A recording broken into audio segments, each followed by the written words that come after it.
مين الشخص اللي ممكن يضحي عشانك او ممكن يقدم اي تضحيه من اجلك؟ انا اضحي عشان نفسي. برضه انت وجوزي غشين من بعض. قدم اي تضحيه عشان الناس كلها ممكن تضحي عشاني. ازاي؟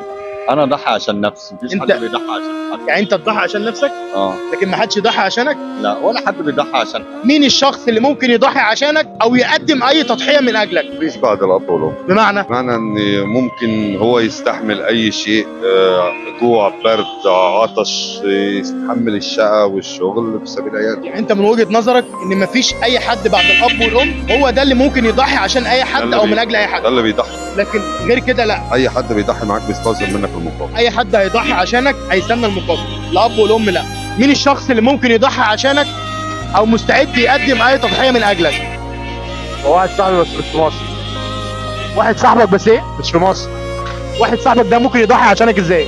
يعني لو طلبت عينيه ادالي. تقول له ايه واحد صاحبك ده عشان ممكن يسمع الحلقه؟ اقول له ربنا ديما في حياتي.